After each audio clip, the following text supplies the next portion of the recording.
Hi, Felix here, developer of Blades and Tales, an upcoming 2D turn-based RPG.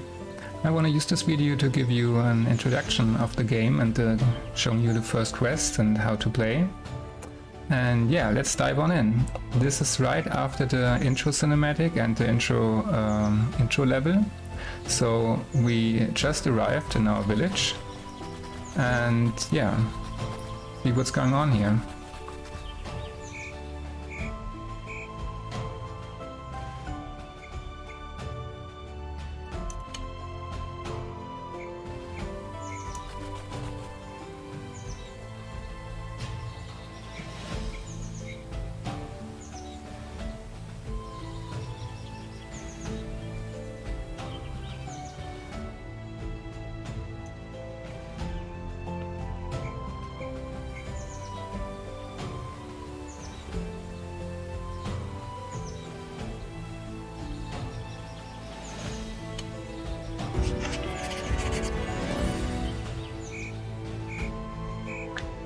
Okay, so apparently a friend of us is missing and we need to look after him. And we just got our first level up. There are some tutorial hints every now and then which like tell you more about the game mechanics. Yeah, but we will skip this right now and head over to the bonfire and look at the talent lines. So in the game there are various talents with different abilities. So it goes from unarmed combat to one-handed staves, ranged weapons, different magic schools, and utility talents like survival, athletics, and dirty tricks. They all scale with different attributes, like dirty tricks with perception, willpower. And yeah, for now, for this video, I would like to choose a straightforward build, like we do the one-handed thing. Probably many players might do the same if they want to go the melee combat style of playing. And okay, so let's take a look at the first skills. We have 2 points available that we can invest in like all of these talents. But yeah, as I said, let's focus on one-handed first. So we have the rushing blow, which basically is a charge that stuns the enemy for 1 turn, does increased damage and puts them off balance, which reduces their damage they are dealing to us in the next 3 turns. So this is very, very helpful. And then there is a knockback blow, which basically like knocks them all back, getting some distance between you and the enemies if they surround you or whatever. So yeah, let's put our first 2 points in there. And right now we only have a sword that we found during the introduction level. But here we also have the possibility to like loot the ammo rack and the weapon rack. Let's see what we have here. Like here are all the initial weapons for every talent, so you're basically free to choose like another talent. If you want to do like ranged combat, then you have the bow right here and can use that as well. So here is some utility items. Bug meat is very important for us if we want to do the melee combat, because all these abilities require stamina when we use them. This is our stamina right now. We have 12 points in there. So if we use bug meat, then basically we regenerate our stamina when we are out of combat, when there are no enemies nearby. So we can put these 2 items in our quick slots down here and then start the adventure. Let's just recap for a second. Oh, I almost forgot. There is of course attribute points that we can also spend upon level up. So here we have like strength, intellect, dexterity, and they all affect the different talents one way or the other, and also our other stats like perception increases our critical hit chance and the chance to detect traps and other hidden objects. So right now we want to focus on strength. We have 1 point to spend, and yeah, let's do a little recap. So our mission is looking after Aro. We wanted to investigate a crawler layer in the east. Okay, let's look at the map. In the east, okay, that's basically already marked on our map.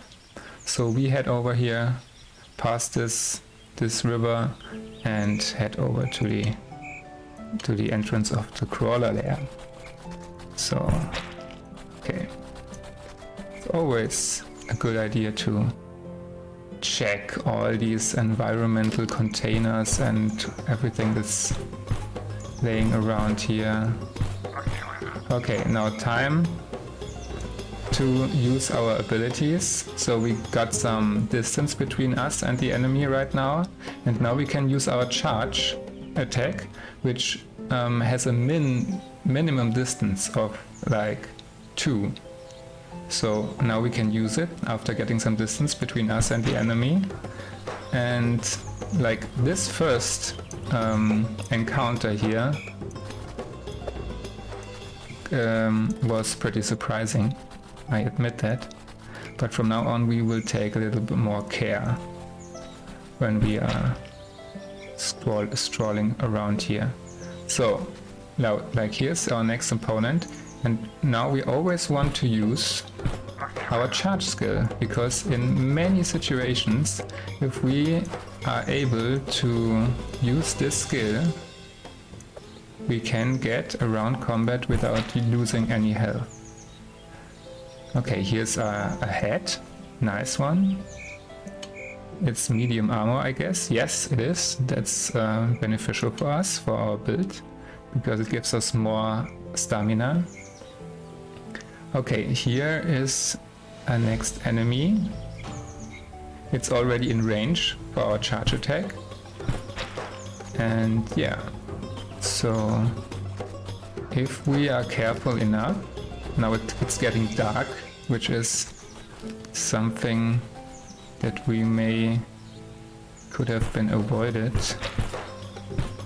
if we would have been rested by the bonfire. Now we are very low on stamina, so this is like a good idea to now get some bug meat, which will last 200 rounds or 200 turns. And now every time we are out of combat, it will automatically generate stamina for us. Oh, okay, another wood.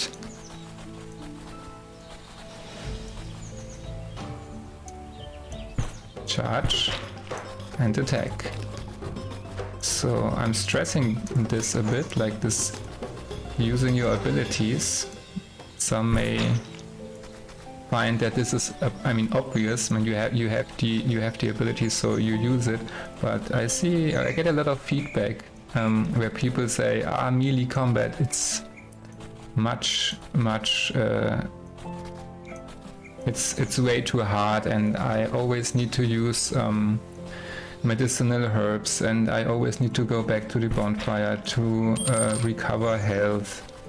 But actually, if you use your abilities, it doesn't need to be like that. Now here is the first like a special enemy kind. There are much more enemies coming throughout the game that have like special abilities where you need to look out for the attack that is gonna happen. Right now there is a slow moving projectile heading in our direction, so right now we need to anticipate where it's been, where it will be like the path it's flying, and the safest thing we could do is like moving in this direction, I would say. And now we can charge safely to this spot And wow, okay. So this enemy is always exploding and leaves some acid piles. So you need to kind of learn that and be lucky if you engage in melee, so that you don't stand in this acid piles.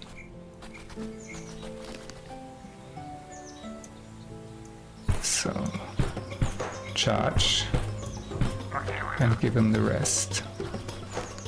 So let's take a look at the map. So this only shows a very rough position of us. Like, it's basically just as we are on this map tile, but this is not like our exact position. It doesn't move. It just moves if we are transitioning between the map tiles. But we know that inside this area, the entrance to the cave is basically on the bottom right, center bottom right, kind of. Okay, so as I just saw, this up here is the upper edge of the area. So let's head down again. Our bug meat just expired, so I will eat another one. Let's take a look. Oh, there is the marker already showing us the entrance. We can also, if we hit tab by default, we can zoom out to see everything that we've been that we discovered already in this area, right? And I can click here, will automatically zoom in, and yeah, we can move on. Now I will not rest here because there's an enemy nearby, which prevents me basically from doing this. So I wait one turn to get this enemy in my line of attack. And yeah, oh, another bug meat, this comes in handy. So let's rest to heal us up completely. And by now I didn't move any, I didn't use any medicinal herbs. So it basically was by using the skills that we have, we can avoid enough damage to get along fine, just fine.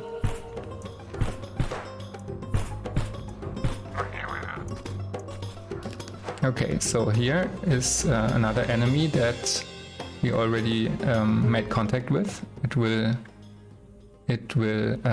like shoot this slow moving projectile.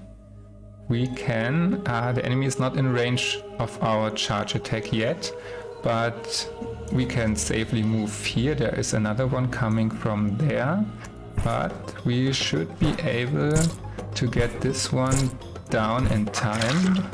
Nice. So like now we were really lucky, and this other enemy just went straight into the lake of poison.